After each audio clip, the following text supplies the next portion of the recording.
So we talked a little bit about quarterbacks already, but you know, it's pretty clear after watching that Alex Orji and Davis Warren are the top two. You can slot them 1 and 2, and I think we'll have some debate over where they should be.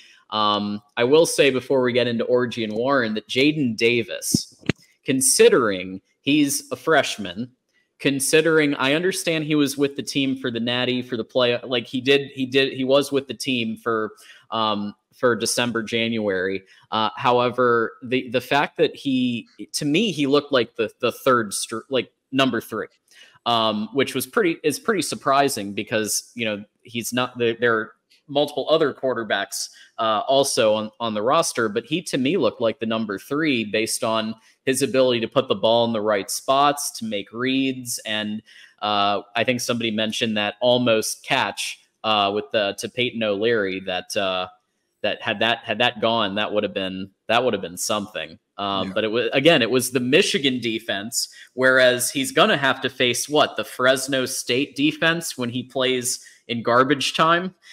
So he might look really good in garbage time against some of these teams soon. I'm pretty excited to watch Jaden, TJ. Yeah, I think, you know, regarding the quarterbacks, I think we do have a very good situation where if it is Davis or it is Orji, we have a Power 5 caliber starting quarterback.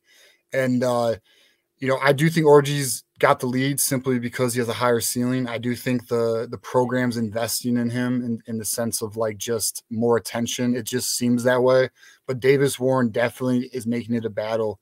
And you know, I was telling John before the show, I rewatched the game, and Davis Warren was very impressive. I mean, he was very impressive. I mean, just watching his form and his, you know, his calmness in the pocket, and he is the only quarterback on Saturday who was going through all of his progressions. It seemed like he had the offense down. I mean, he really looks like a veteran out there. And you know, if he does win the battle, I'm okay with that. So we'll have to see. We'll wait till, you know, hear about fall camp and what leaks. And then in regards to Jaden Davis, I mean, look, he's a leader.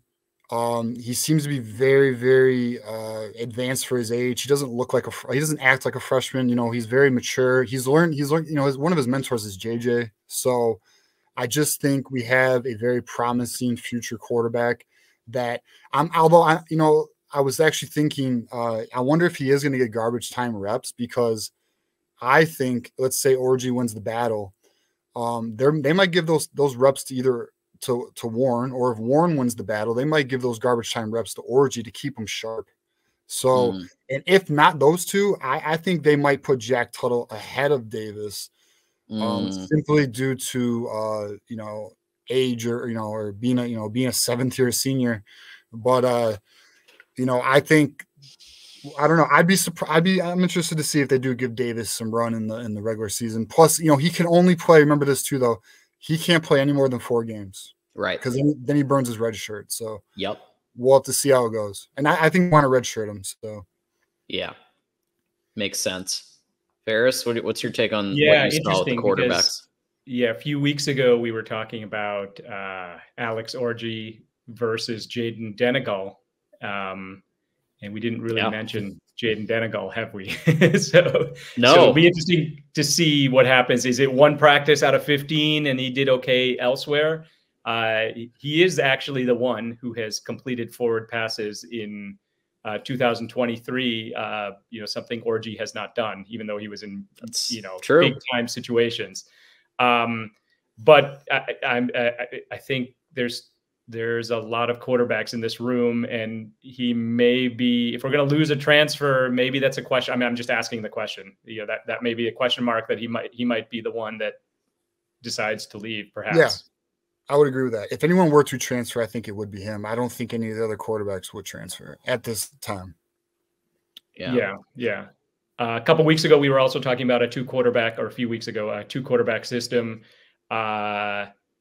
Alex Orji and Warren, could that work? Yeah, if they, you know, my point is, it's not very common, but if it were to work, it would work if the team buys into it. First of all, you trust both and understands both quarterbacks, Yeah. And also that the two quarterbacks are different enough that it's disruptive to the defense of the other of the opponent. So if that's the case, there are already packages for Alex Orji. So, you know, if he's not the quarterback, I don't see how he's not going to come in maybe in 4th and 2 situations or goal line or whatever.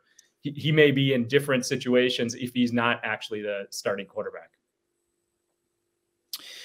Yeah, Orji plus somebody. Moose bringing up an interesting point that maybe they could do what they did with Cade and JJ and do an audition and use game 1. I think the only way they do that is if there isn't a clear emerging quarterback after fall camp and there's still a question mark, then sure, I would like to see both of them get a full half in game 1 then, because, you know, we kept seeing them get rotated in and out, and that messes with the rhythm of everything. You know, they were in the Warren and Orji were in at the beginning, and then they were in at the end. And then in the middle, we had Jaden Davis and Denegal, and like we didn't really, you know, really get into a rhythm with it. At least with 2 quarters, you can establish something during that time. So if they still don't know, then maybe.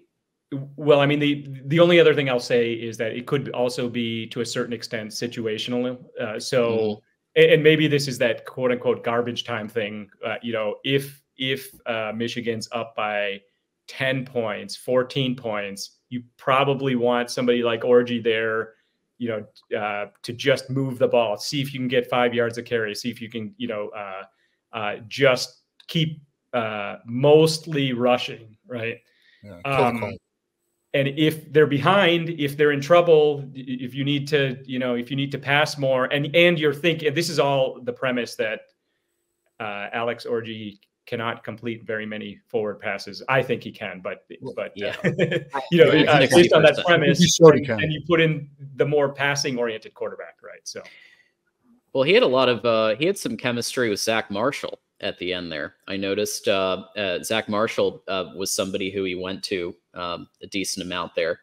I know he's a tight end, but look, I mean, sometimes that's all you need. I mean, Cade McNamara was mostly throwing to tight ends. Occasionally he would throw to a wide receiver, but he usually would check there's a reason they call him check down Cade. He checked down to the tight ends a lot. And guess what? It worked until basically Georgia. So when you add Orji's legs to that equation, imagine Cade with legs. I mean, that would have been ridiculous, right? Well, now you've got Alex Orji. If he can get to 60 to 64%, add the legs, there it is. Yeah,